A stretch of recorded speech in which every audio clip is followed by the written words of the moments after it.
want to monitor the chat. If there's any really cool question in between when I finish with an instrument, you can pop in and say, oh, there's a question, you know. Great. That would be great. Yeah. Great. So everybody who does not know already, this is Darius Kaufmann, and he's here to discuss music of the earth. Some instruments we may have heard of, but never heard. Some we may never have heard of. And we're all looking forward. So the floor is yours. Thank you for joining us. Thank you, Shuli. Thank you, everyone, for being here. It's great to be back because I was here a couple of times in the past. Some of you might remember me if I had my leprechaun hat on. I was playing the bagpipes and a kilt and a lot of Irish instruments. I also did some world music at another show. So I want to explain what we'll be doing. And before I forget, I wanted to mention that the beautiful music you heard when you were joining was my friend Joelle Dannant, playing the Native American flute, and she has a beautiful CD called Sacred Union. I might put that in the chat later, but if anyone liked that music, it's called Sacred Union by Joelle Dannant. I wanted to just explain a little about what we'll be doing here. This is not going to be a concert. This is going to be a demonstration and an experience of sounds and music from all over the world with an emphasis on a lot of sounds. And these are going to be very unusual, exotic, and some of them straight out strange sounds. So get ready, fasten your seatbelts. I'm very excited because with this virtual format with Zoom, I'll be able to do some things that I've never been able to do before. And in fact, some of them I have never done publicly. So there are going to be some world premieres for me of this. So this is really cool. All right. So let's start out with some quiet sounds. I'm going to just share some very sweet sounds. And here's the first one.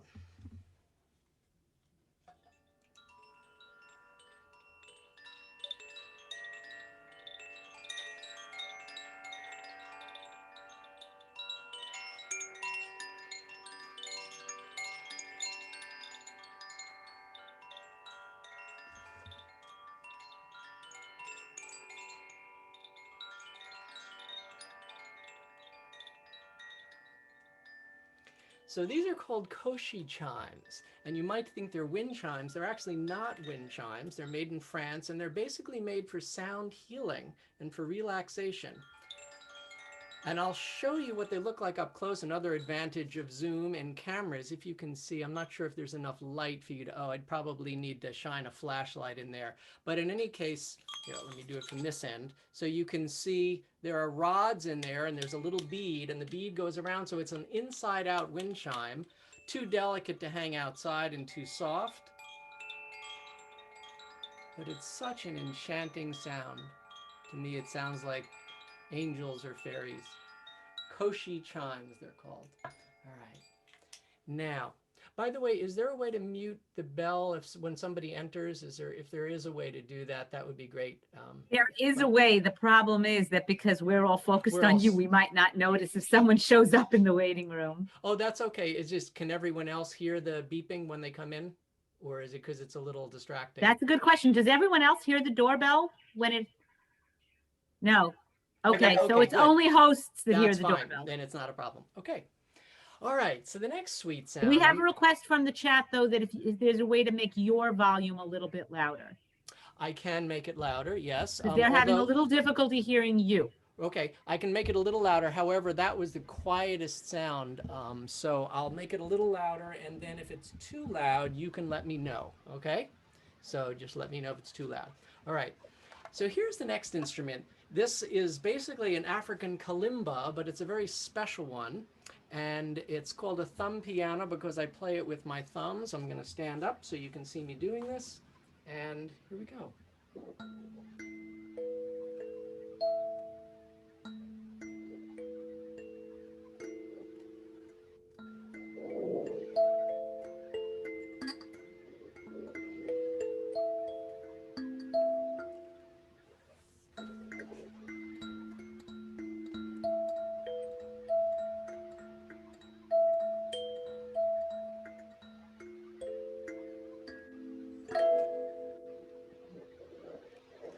And that's the African sansula. So I noticed someone is unmuted and there's a little background music noise. So if it's just possible to keep everyone muted, that Yeah, would be I great. just Okay. muted Thank you. that person. Okay. So it's kind of funny because this sound actually sounds just like the doorbell sound when someone enters. I played it and I realized that. So I wanted to play this for you because this is actually much more beautiful than most kalimbas. I'm starting out with some of the most beautiful sounds I've ever heard. I think I wanted to just share them. These are recent instruments that I just got. This is called the Sansula, Sansula. This is made in Germany. The others are made in France. All right. So now I'm going to show you something some of you might have seen. I have to dig it out here. This is my most fragile instrument, so I keep it in a box and only take it out when I'm ready to play. This is my crystal singing bowl. Here we go.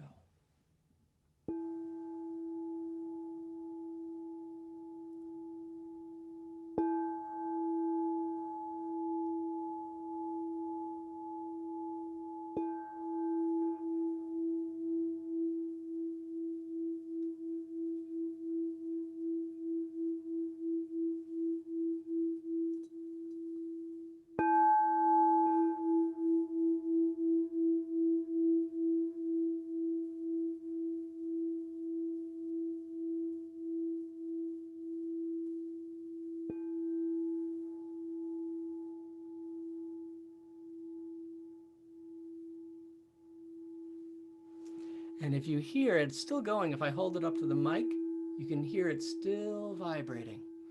So this is made out of solid crystal. This is played similarly to the Tibetan singing bowls made of metal. You rub in the friction of the stick against the crystal, or in Tibetan case, the metal, creates vibration and sound. And I wanted to just show you, by the way, I have a beautiful crystal from my music partner. This is called a cathedral quartz crystal because it looks a little bit like cathedral towers, gorgeous. So it's pretty amazing that we can actually hear the sound of quartz vibrating and singing. By the way, I like to mention sometimes in my shows that quartz vibration is essential to our entire culture because computer chips are made of silicon dioxide quartz. So right now, you wouldn't be able to watch this show without the vibrations of crystal. Pretty cool. All right. So now we're going to go to some nature sounds, and I'm going to share with you the music of nature. So this is from the ancient Aztec culture.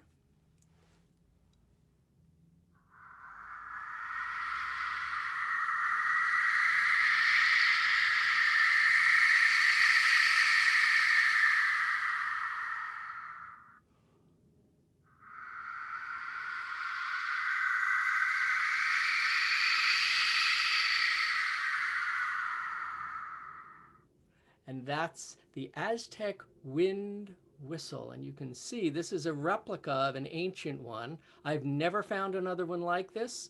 So I noticed this part is glued on because it broke off at one point. There's no replacement for this if I ever lose it. And again, this is, the sounds of nature are so beautiful and they were really honored in ancient cultures. All right, so here is another sound of nature. Now, you may have seen or heard something like this before, but probably never quite like this. This is really big. I'm going to try to not poke a hole in my ceiling. Here we go. So this is an African rain stick. You can see how long it is, right? And hopefully the mic will be able to pick this up okay. Here we go.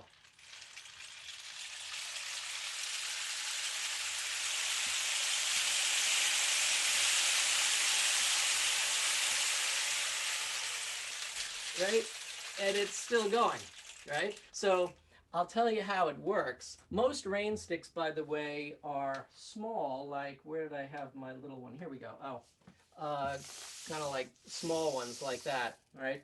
So this one is made from bamboo, and the little dots are nails that poke into the bamboo, and then there are little pebbles that fall through. You could also use seeds, and so when I tip it, the pebbles fall. That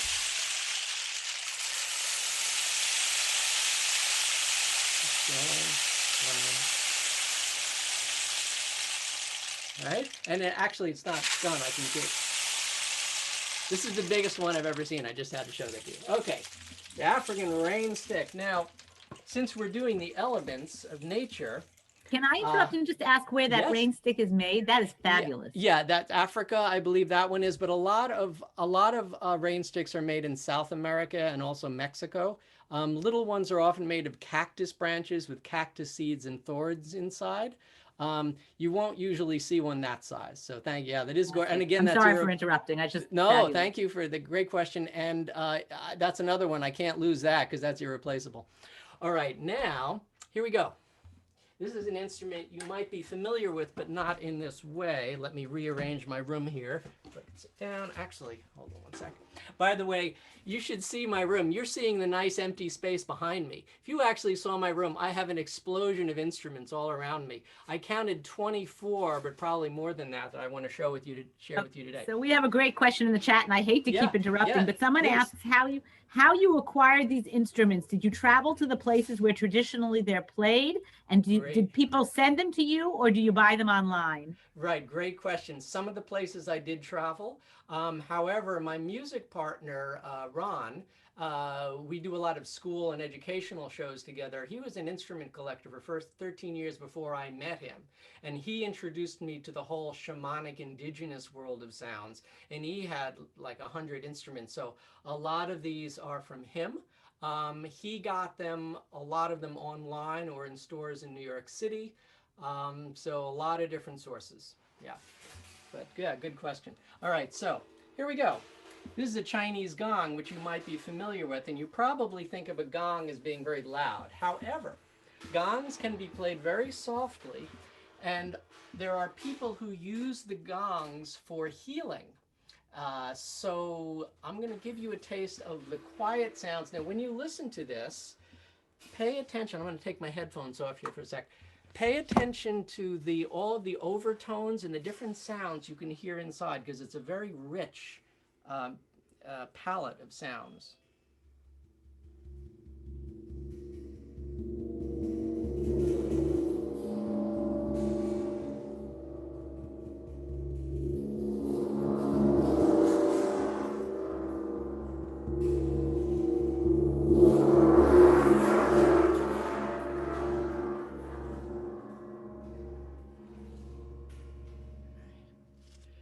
And again, the gong will continue to vibrate just like the crystal bowl did for a long time. And you can hear some of the complexity of the sounds in there. It's like a whole world. As a matter of fact, I know someone who has a different gong representing each of the planets.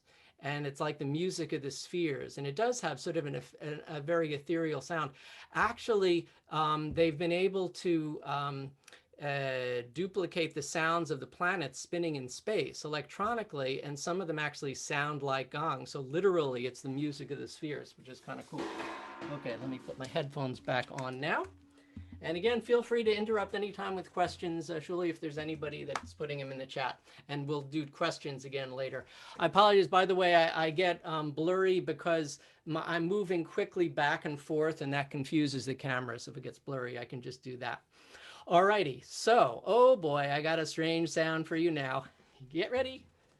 If I can find it, I have to find, where did I put that? Here it is. Okay. Here we go.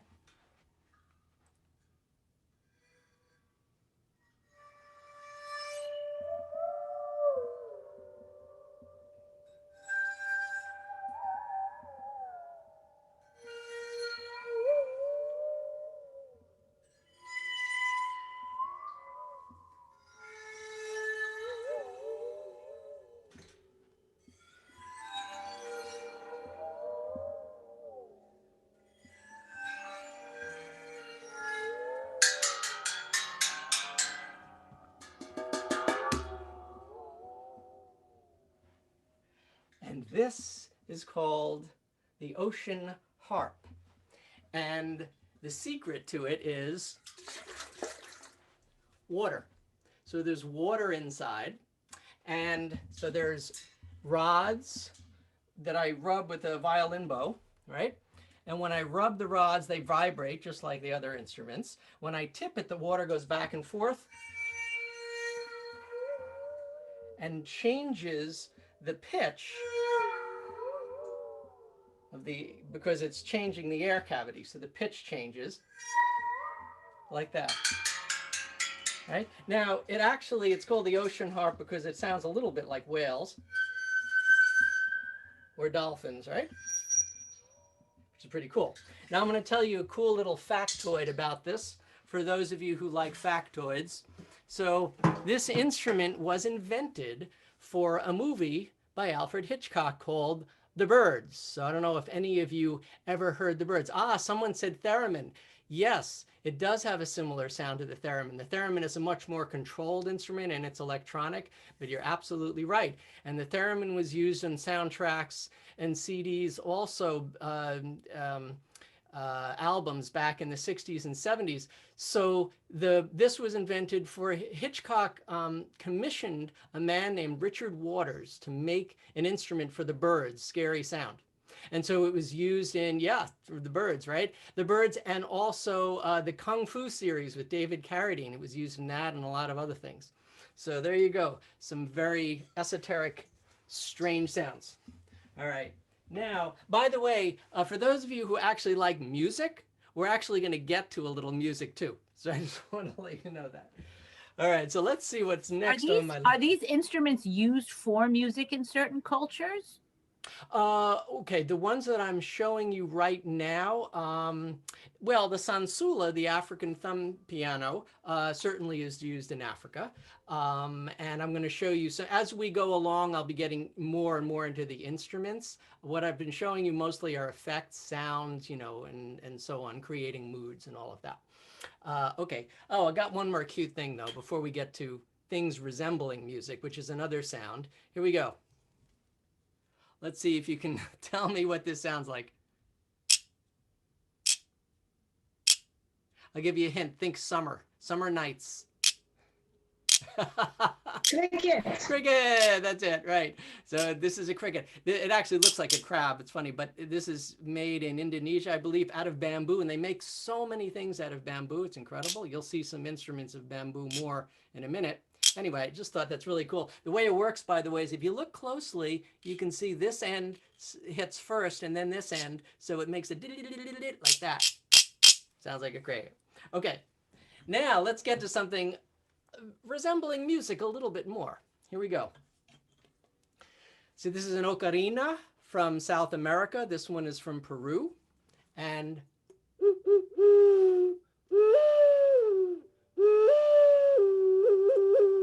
I can actually make it really sound like an owl. These are made from clay. This is a little more typical one, looking like a bird or a turtle. And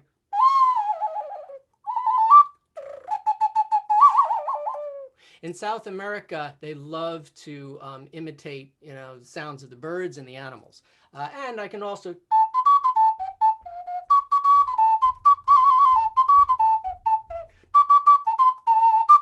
there we go, the first little bit of music you've heard. So, I should mention, by the way, that since I was doing the Aztec wind whistle from ancient Mexico, I'm also wearing ancient Mexican jewelry from the Huichol people. Very, very ancient culture, and I actually studied with a Huichol shaman many years ago. All right, so moving on from the ocarinas, I'm going to show you something now. I'm going to screen share and show you a video of something extraordinary. In fact, I just discovered this a few days ago. I have never seen anything like this, and I don't think you can actually see anything like this live.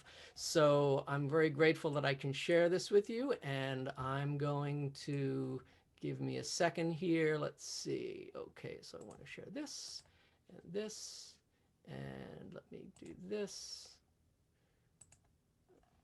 Okay. With folk song. Wow. For where? But where water sound? So there's water Hay inside. agua ahí dentro. Woodpeckers. There's water going from this part to this part when he tips it. Woodpeckers. And look at all the different ones he has. Wow. So each Y one is a luego different pasan por animal. ¿Ya vinieron por allá? Sí. Allá está. It's ornithomorph. This is a girl, the black is feminine, the brown is masculine. And again, the water This is is making just the the sound of the wind? No, there's water in there. Y el agua pasa por acá, por abajo. Acá y ahí este. And then he's going to show you one more that make the sound of monkeys. This is more of whistling battle. This is All monkeys. battles. Monkey sound. Amazing, right? Correct. So those are the water vessels, ancient Inca from Peru. And all right, I'll stop share here. There we go. All right, so hopefully you could see and hear that okay. I've tried to look online to see if I could get any of them, and the only ones you can find are originals from the ancient Aztec culture, and you have to pay like $1,500 for them. So I don't think I'll be getting them anytime soon. All right, so now moving on, I'm just going to show you something quickly. You know, Thanksgiving is approaching, and this time of year always makes me feel close to the Native American culture, which I love anyway. So I want to show you another instrument which I never get to take to shows because it's so fragile. But here I can do it. So this is my Native American flute. Excuse me. It's my Native American bird flute. And you can see this looks like a beak of a bird, right? Blowing there. This is wood from a cedar tree. And here's the sound.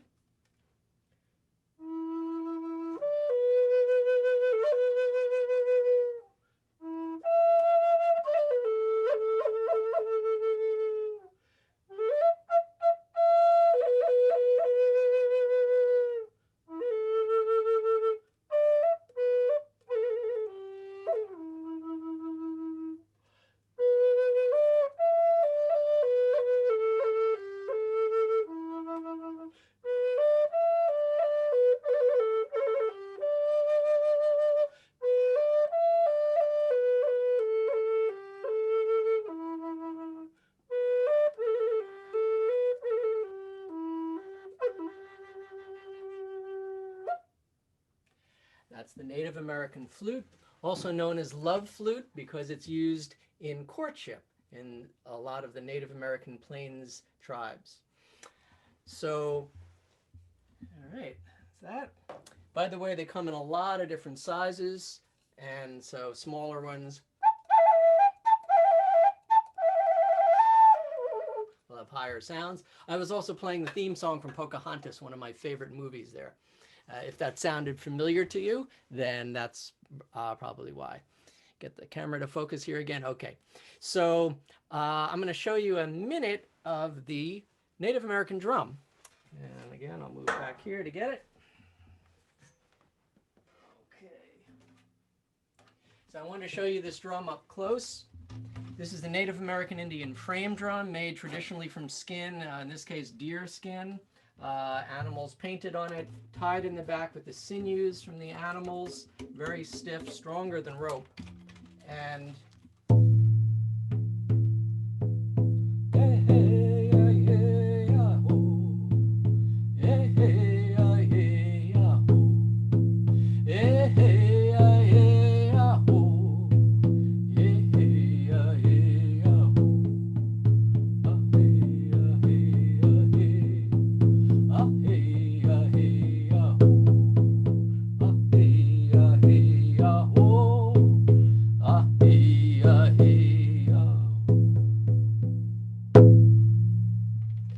Native American frame drum. All right. So now I'm going to show you something that I bet some of you are familiar with. Back. Actually, first I'll show you something. I'll show you this, and then I'll show you something related that you'll probably know. So this is the conch shell. It's from South America, actually all over the world. So every ancient culture in the world just about used this. This is a seashell, of course, with a hole in it. If you, let's see if I can find, oh, here we go. This is the inside of the shell. You can see it's spiral, right? So there's a huge amount of space packed into a little object. Nature is brilliant. Nature knows how to pack a lot of space in a small object. So there's a hole there in the end, which I can blow in, and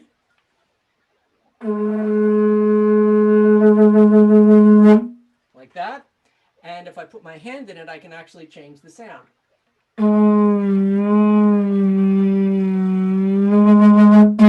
Like that. Very loud sound, big sound. It travels a long way. This is used in the indigenous cultures to call to the four directions because the directions in their worldview are alive. They're part of us, part of the world that we live in. Each direction represents something different.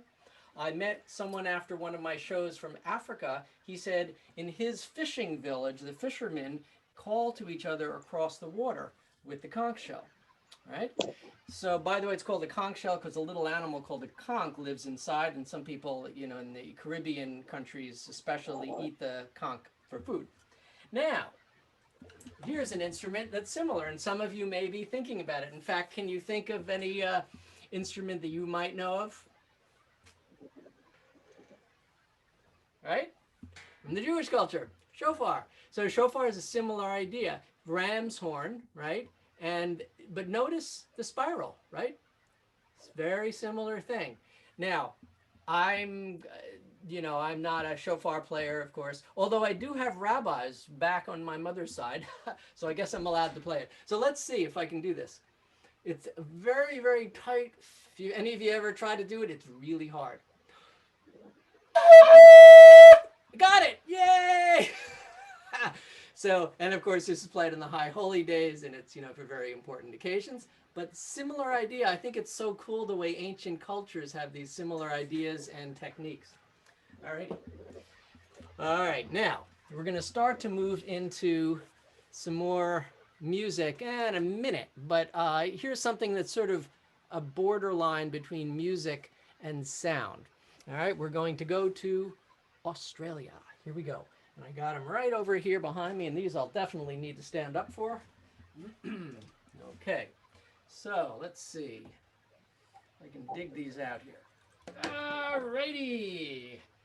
Didgeridoo is what these are called, the Australian Aboriginal instrument. They also have, didgeridoo, by the way, is a modern Western word. Yidaki is one of the words that they use. And this is traditionally made out of a eucalyptus branch, a dead eucalyptus tree that's hollowed out by ants and termites. They crawl inside. By the way, another cool little factoid, eucalyptus wood is different than other trees. Most trees have a hard center and a soft outer bark. The eucalyptus is the opposite. It's got a soft center and a hard outer bark. So what happens is ants and termites crawl inside and chew out the soft center, and the hard bark remains, so you have a tube, right? This one is a cactus tree from the desert. I'm going to start by playing the cactus one because I want you to hear the deep, hypnotic sound of the didgeridoo. They use this, among other things, for their corroborees in their ceremonies in the caves, and actually pretty much no Westerner has ever really taken part in that, so nobody knows exactly how those work, but it sounds a little bit like this.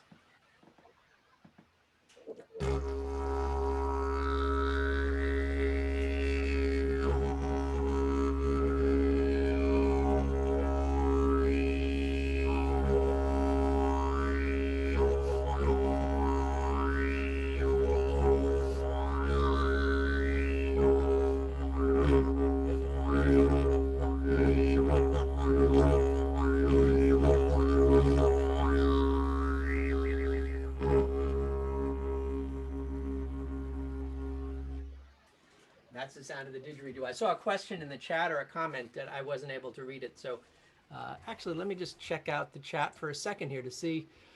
Conch is important in Tibetan Buddhism. Yes, it is. Thank you very much. A symbol and implement of rituals. Yes.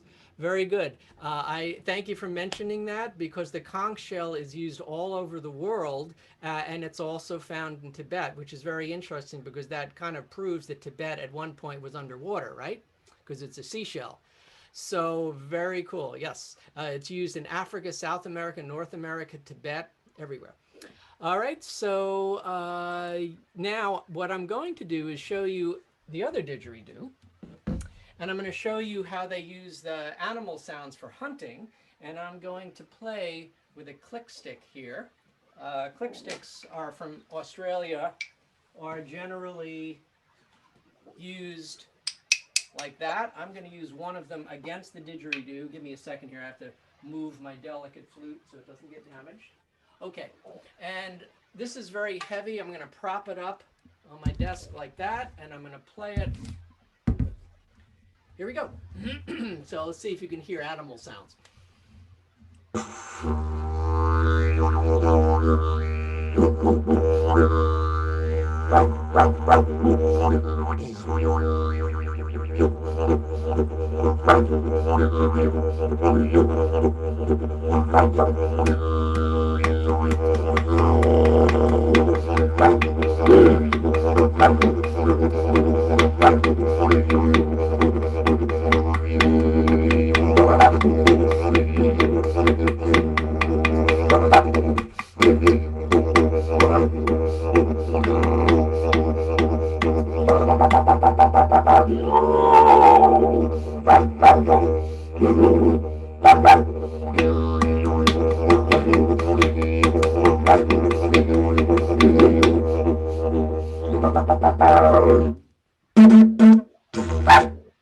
There we go. That's the didgeridoo. Okay. So you might have noticed that there's a lot of different sounds I'm getting out of it. It's actually a very rich tapestry of sound. There's the drone sound, which I get by buzzing my lips, but I can also go, I can change the shape of my mouth like that. I can make percussive sounds like that, use my voice. So there's about 4 or 5 sounds that you can get simultaneously on the didgeridoo. All right. I'm gonna just, I can't see all of you when I'm playing, so I'm scrolling through the gallery view just to say hi there. All right. So that's the didge. Now, let's see, I wanted to mention something. Oh yes, you might have noticed that I'm doing circular breathing, so the sound is continuous. I'm going to show you that again in a minute with another instrument. There's several other instruments I play that also use that. All right, so let me put these back in their safe little place. There we go. I really need a stage manager, right, to move all of my instruments. And let's move on from the didgeridoo. And I'm now going to show you, oh boy, an instrument that's a little hard to play after the didgeridoo. I have to shake out my lips.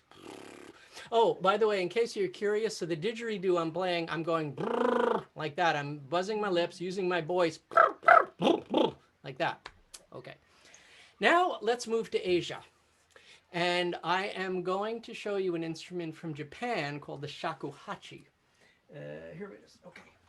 This is a beautiful instrument. I actually was in Japan studying with some shakuhachi masters there, and I bought this in Japan as well. This is a beautiful shakuhachi. So this is a bamboo flute, and if you notice, this is the roots of the bamboo. Normally the roots would be spreading out like that in the ground. The bamboo grows down like that. So they trimmed off the roots, and what they do is they season this by putting it in a shed for 10 years until it dries out. And then they pick the bamboo that doesn't crack, is seasoned, and they use that. So I want to just show you, there's a little slit on the end like that.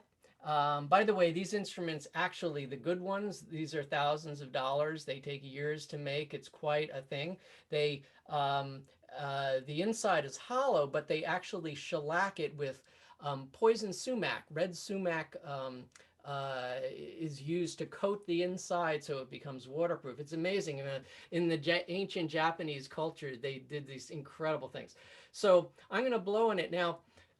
This was used in Japan hundreds of years ago. And one of the main things it was used for was for playing sacred, I don't even know how you'd call it, sacred pieces of music that were played in the temples, and each temple would have their own repertoire. So I studied with a teacher whose teacher's teacher traveled around Japan before all the temples vanished and collected some of these and taught them to his students.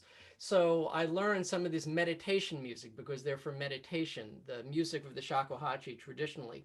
I'm going to just show you some of the sounds on this. Now I can play this, so I'll stand up here so you can see.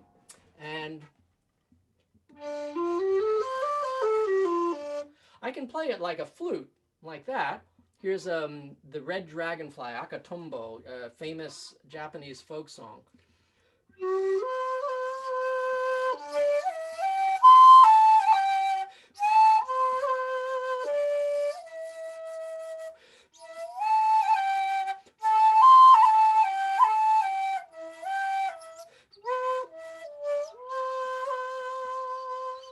So that's the way it sounds like as a flute. But that's not as interesting as what they do in the meditation music, because what they do is they create an extraordinary palette of sound. So I'll give you an example of some of them. So you can play.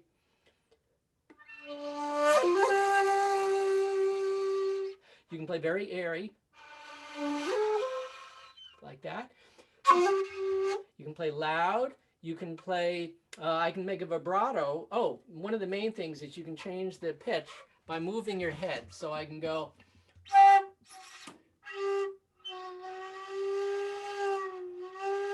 And I can do a circular motion. So that's the way they do vibrato. It's called using your head.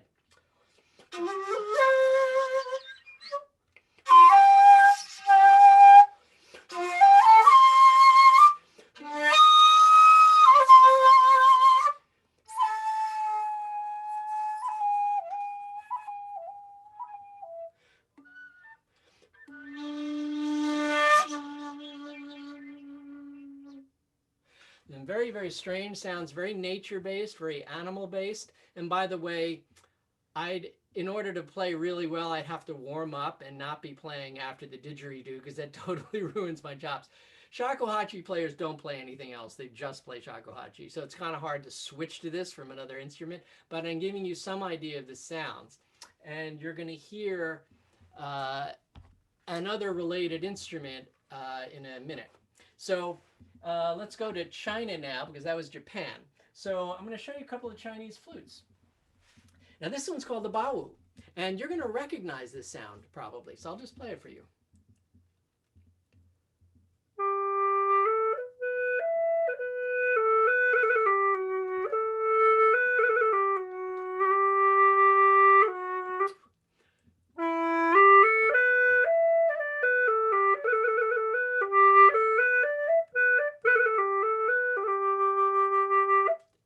That's the Chinese bawu. And if it sounds familiar, it's been used in a lot of movies, TV shows. It was used in Crouching Tiger, Hidden Dragon, and many other famous movies. And it's actually used, it's very simple to play, you just blow in it. And it's played by elementary school kids in China. Instead of learning music on the recorder, they play the bawu, right? This is kind of an interesting thing. And by the way, here's a cool thing. So I can take the top off, and you can see, let's see if you can see it in the camera, there's a little tiny lip of metal, and that's what vibrates. So I can actually blow it like that right here. Like that. But the top allows me to do something. It allows me to use circular breathing. So watch this. Let's see how long I can hold a note.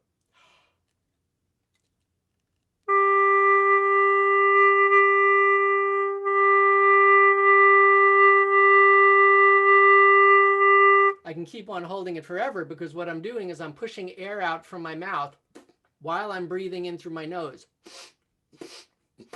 Right? So that's called circular breathing. It's used in the didgeridoo, it's used in the bawu and other instruments. All right, now I have to show you something cute. So how many of you did this when you were a kid? All right? I'm guessing that the guys probably did more than the girls, maybe, because it's kind of more of a guy thing. All right, so if you don't remember, you wrap the comb around the paper around the comb, tissue paper, and it amplifies your voice and it vibrates. Well, in China, they do something really cool. They have a flute called the ditsu, which is a bamboo flute, and you can play it like this. Right? It's a nice sound, but it's very quiet. So what they do is they put a tiny piece of paper there. I'm going to hold it up. Let's see if you can see it. There's a little paper that's taped or glued over the hole. That's actually the inner membrane of the bamboo. It's thinner than tissue paper. And I'm going to play you now the flute. It's the same one that I just played, but with that little piece of paper on. I'm going to back away from the microphone. Here we go.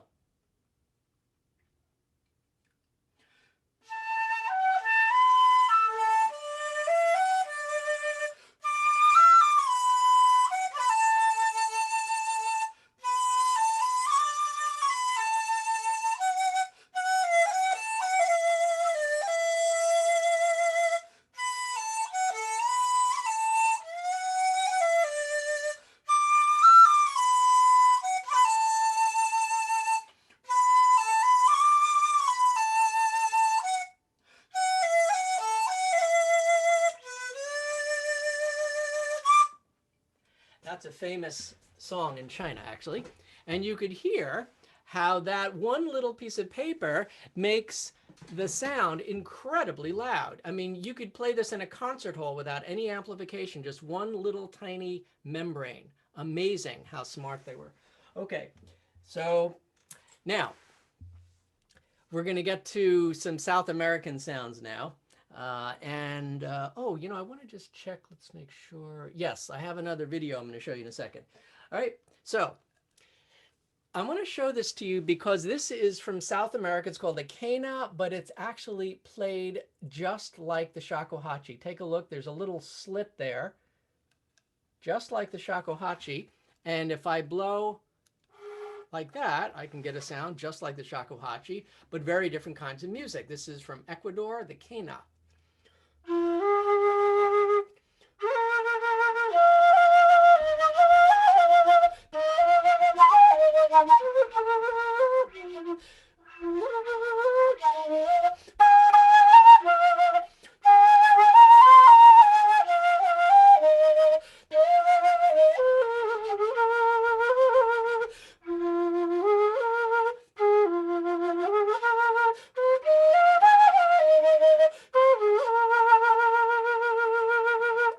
And that's the sound of the quena. So again, played very similarly to the style of the Japanese shakuhachi. Okay, now here we go. We did the comb and the paper. So here's another thing that probably some of you did when you were kids. All right. You can use water bottles, right, and get different sizes. Right? Which brings us to the panpipes, played in South America, or in this case, this is the Eastern European version. So in South America, you have this is cane, which is like wood with a hole in it. And the South American version has 2 rows. And you've probably seen South American groups playing either on the street or in videos and so on. But this one is a little more unusual. It's the Eastern European version. I'm going to play a famous South American tune, the El Condor Pasa, on Eastern European panpipes.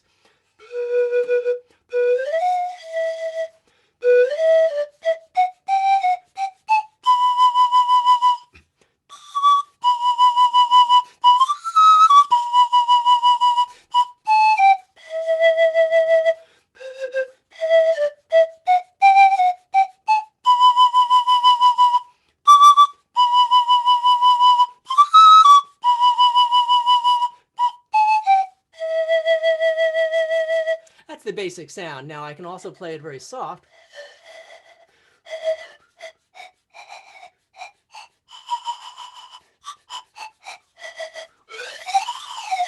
Like that.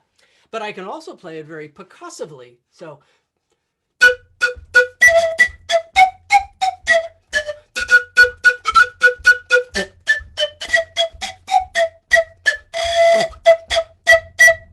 those are some sounds, different sounds. Again, a wide range of colors and sounds you can get on the panpipes. Okay, so now I'm going to show you something else extraordinary. Here's a video. This is a video of the greatest of all the Eastern European panpipe players. Let me pull up my screen here. And you're going to see Zamfir playing, if I can find it here. Here we go. Okay, so here he's playing this. He's from Romania, and this is a concert of.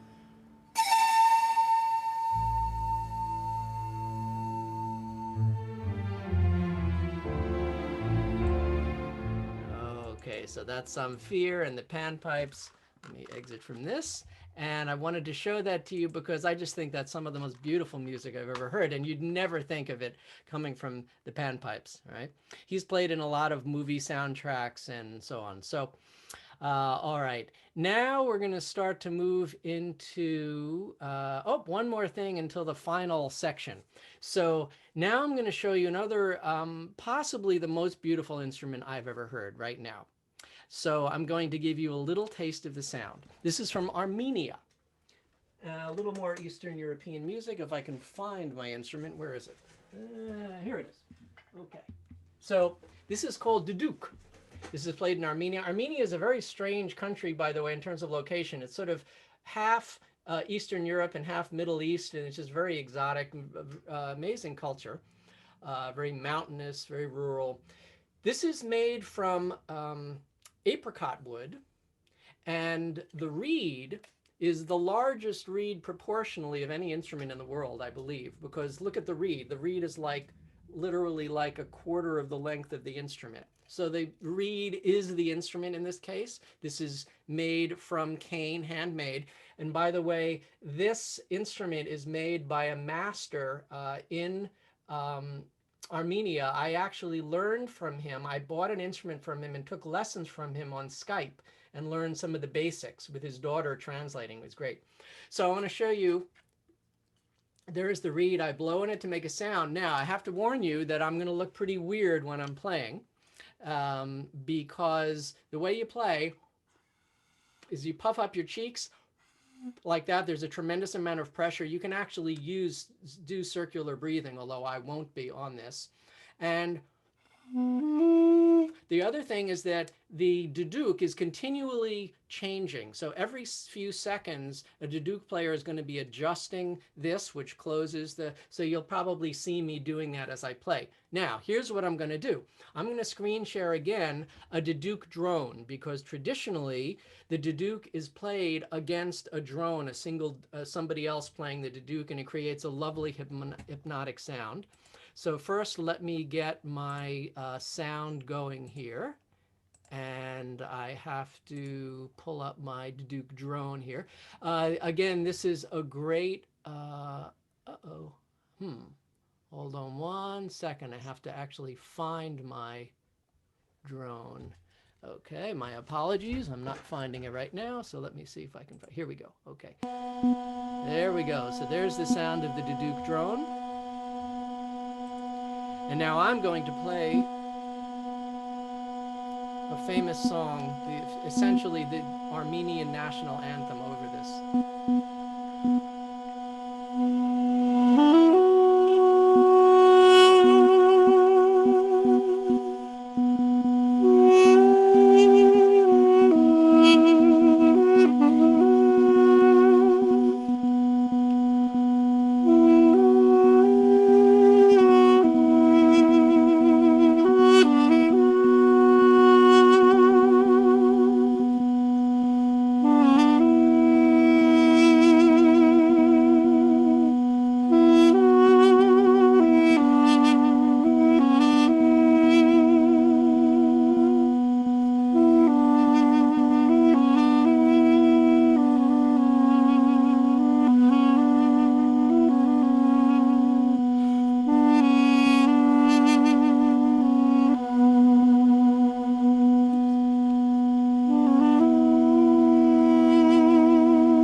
Stop the screen share here.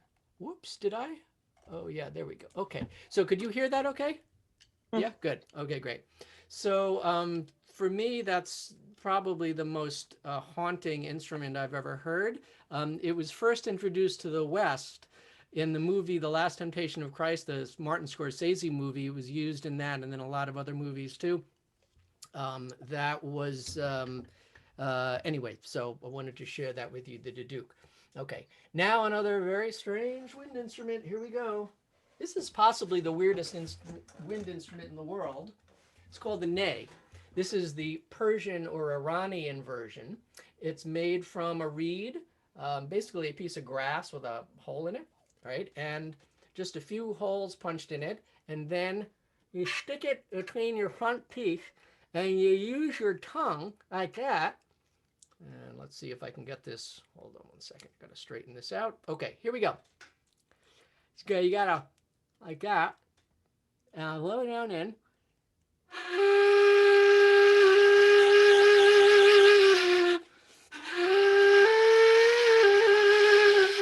Like that. So that's the idea of the sound. Now, this is without a doubt the hardest wind instrument to play in the world. I can hardly play it. Actually, as I understand it, very few people can play it. You actually have to have a smooth upper palate to really get a good sound out. So almost nobody plays this instrument, even in Iran. I'm going to show you now a video of a master playing. This is, it looks like 40s or 50s when the video was made. And you'll hear the extraordinary sounds that a master can make with this instrument. Okay, let's see. Hold on one sec. And there we go. Okay. And here we go.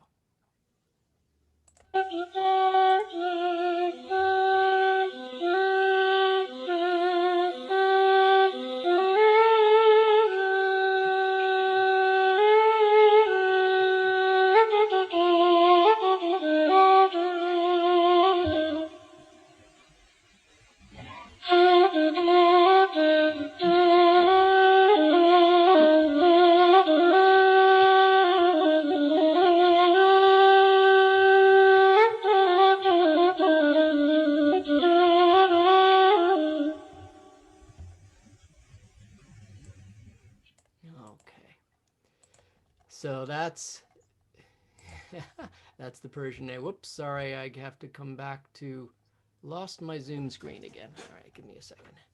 Not sure why. Here we go. Okay, there we go. So I'm going to stop the share. So pretty incredible. And I cannot tell you how difficult that is to play. I've attempted for years and years. It's almost impossible. All right, so we're coming up to the final segment here. So we're in the Middle Eastern section. I actually have 2 more instruments to show you. And I got a final surprise for the end. It's going to be fun. It's something I've never done before. All right, so first instrument I'm going to show you now, it's actually not Middle Eastern. It's from India. This is the snake charmer, right? Oh, wait, here we go. Okay, I got to get in the mood. You ready? There we go. All right. So I got my little rubber snake around me. So you ever see when in the movies when they have the basket with the snake coming out? So this is what they're playing. It's a snake charmer, Murli, other names for it. It's basically a gourd with 2 flutes stuck in it. There are little reeds inside, and I blow it, and I can play 2 notes at once. So the basic sound is this.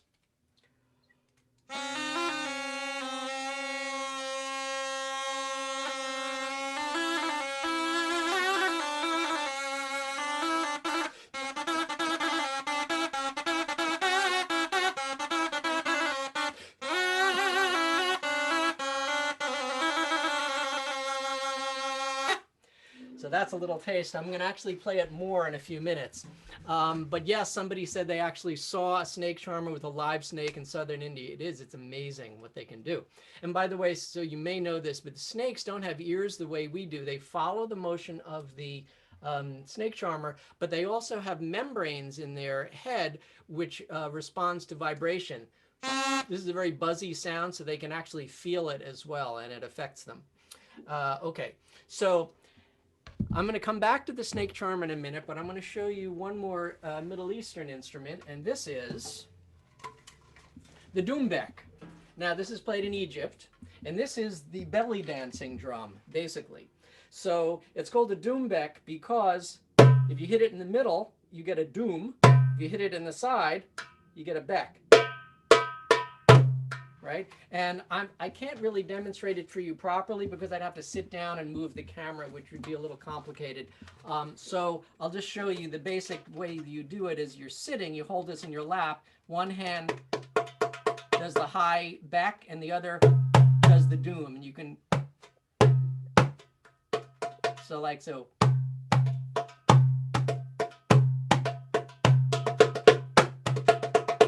Right? And you can also do that, or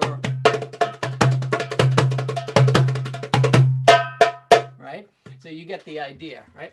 Now, here's what I want to do, and I'm going to do something again. This is a world premiere because I've never done this. I have always wanted to play the snake charmer with the doumbek because it seemed to me such a perfect combination. And somebody says they're written music for these instruments.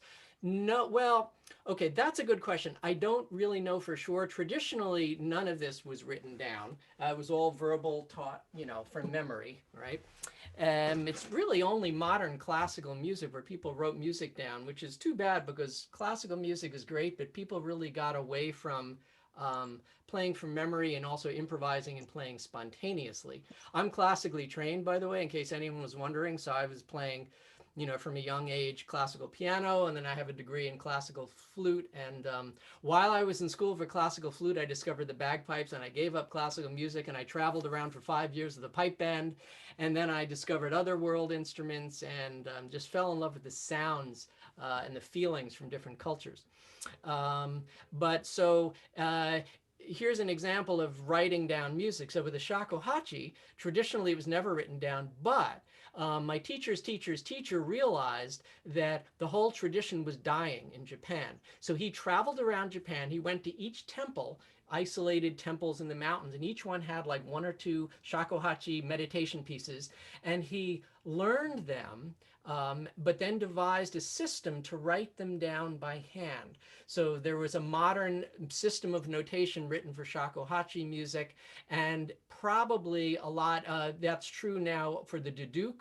So probably my guess is that everything that I'm showing you, or almost everything, there's probably somebody's come up with a system of notation just to make it easier to pass along, which is great because then it won't be forgotten. But traditionally, all of this was the oral tradition. Okay, so now, here's what I want to do. First of all, I have to ask permission. So I would like to show a short clip of a belly dancing performance. But I know for some people it might be a little risque. So, I mean, it's pretty tame compared to stuff that's in our culture. But I just want to know before we start, is there any objection to my showing a belly dancing clip? Won't be anything, X-rated. Okay, so this is going to be fun because what I'm going to do is Julie, you're muted. We can't hear you. Oh, okay. Whoop. No, I just said as long as you preface it, if anybody does not want to see a belly dancing clip, they should step away shortly for a short moment. Right. Because we're going to be showing one, but it's nothing, as you said, it's nothing too awful, but it is a belly dancing clip. So you are forewarned. Thank you. Okay, yes. So you're feel free to walk away or, whatever you need to do.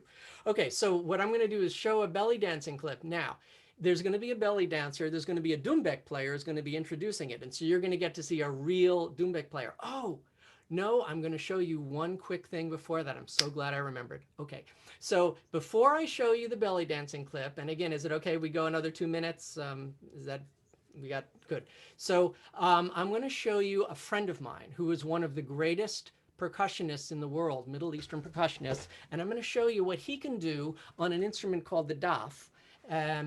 It's a frame drum, actually, just a Middle Eastern frame drum. You're not going to believe what's possible with just a round drum and your hands. So watch this. His name is Zohar.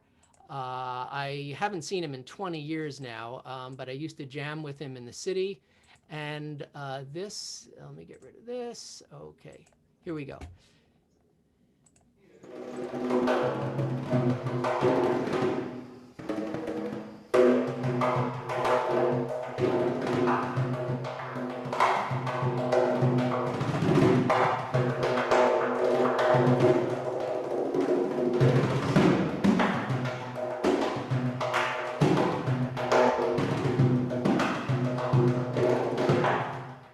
All right, so that's Zohar.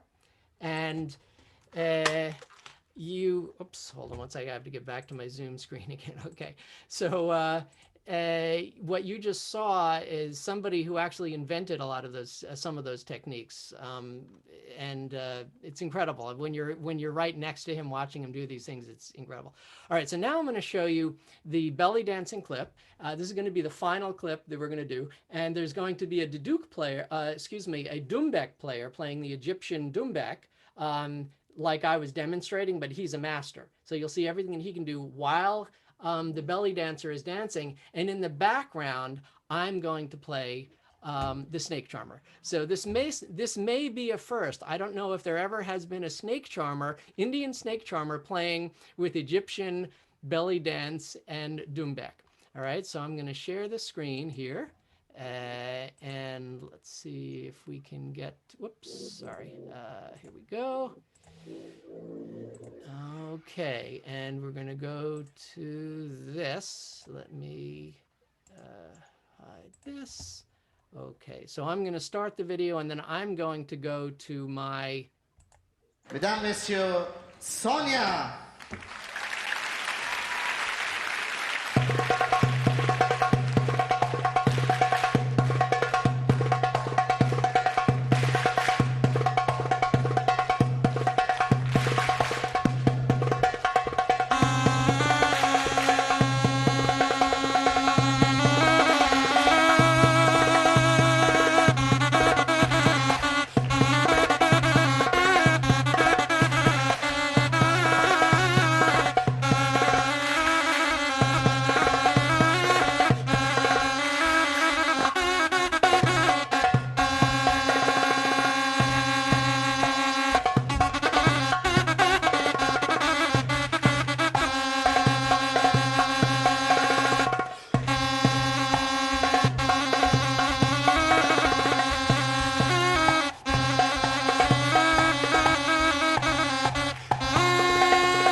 Oh, and there we go.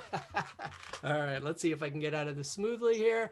And there we go. So that was a world premiere of Darius playing the snake charmer with the doumbek and a belly dancer, which was really cool. It's been a lifelong dream. Yay, we did it.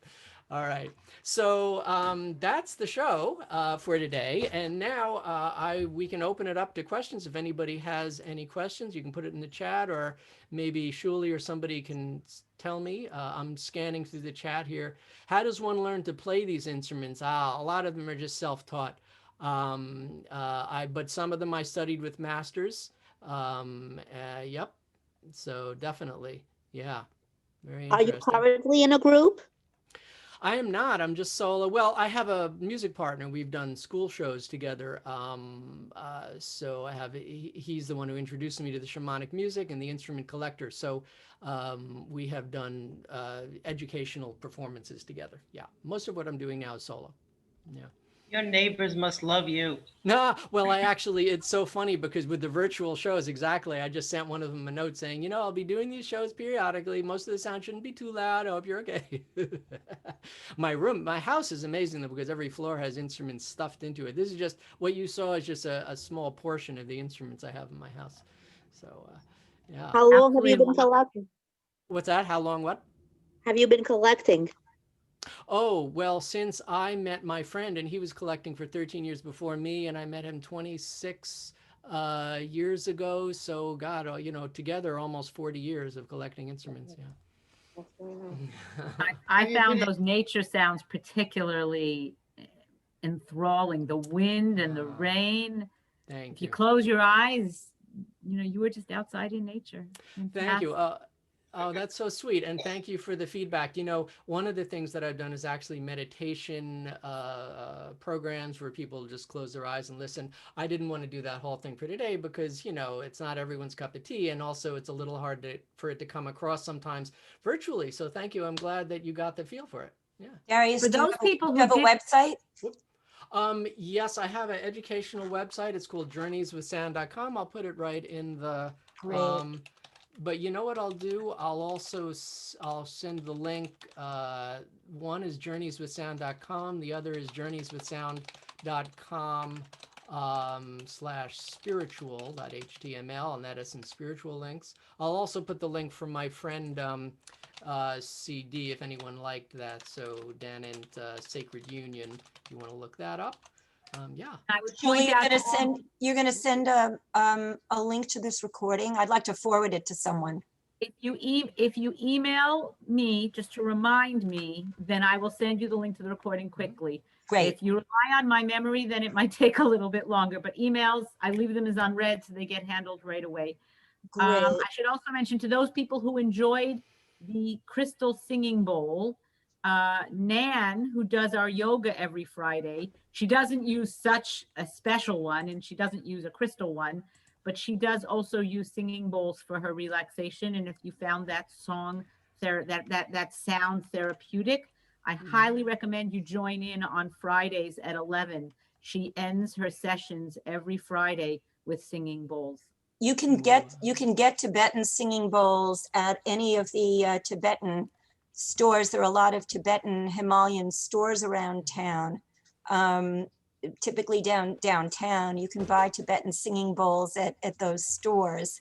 And sometimes the Rubin Museum, which is focused on Himalayan art, I think they sometimes may have Tibetan singing bowls that you can buy.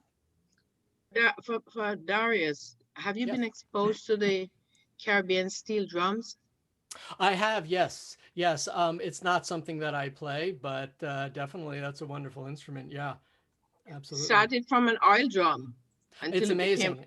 It became an instrument. It has a beautiful sound. It does. It does have a very, very beautiful sound. Yeah. By the way, I wanted to say something. The crystal singing bowls, you can get, they're more expensive now than they used to be. Although if you look on eBay, you might find some crystal singing bowls. The advantage, the Tibetan singing bowls are beautiful, but they're very, very quiet.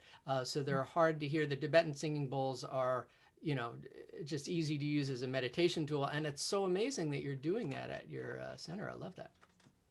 Yeah. So any other questions? Otherwise, you know, it's, happy to answer. Thank you. You've been a, great audience. It's wonderful to play for appreciative people. And this was a, I was a little worried doing the show today. I thought I hope it's not going to be too weird for people. So, It's fantastic. Thank you so much. Thank you so much. My pleasure. Thank you so much. Everybody. It's a pleasure to have you at the center. We hope to have you back in person as soon as we can. I would love but to. Virtually, certainly in some ways, there were advantages to doing this particular program virtually. Absolutely. I love this. So thank you so much. And we were able to see inviting some me. of the instruments you don't bring out, which I thought was fantastic, the more delicate ones.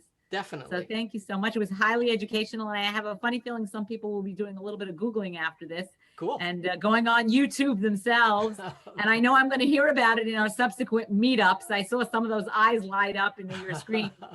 And I'm going to be hearing all the things that you guys found. Awesome. Great. And when you were doing the sound of the cricket with the clamshells, it reminded me of when I was a child. I went on a tour of NBC Studios Foley tour, and they were imitating the sound of hoofbeats using coconuts on the table. That's right. Yeah. That's right. A lot of the sounds that I was showing you can be used as sound effects too. Yep. Mm-hmm. Right. Yeah. And by the way, if anyone has more questions, you can always forward them to Shuli, email, and or through my website, you can contact me too. Happy to answer any questions. But yeah, hope to see you all again in the flesh. Thank you so much, Darius. Fantastic. Thank you. Thank you for inviting me. It's great. Thank you so much. Have a great day, everyone. Have a great Tomorrow day. we have, is that nutrition, Ruthie? Nutrition for older adults? Yes, we have important nutrition tomorrow.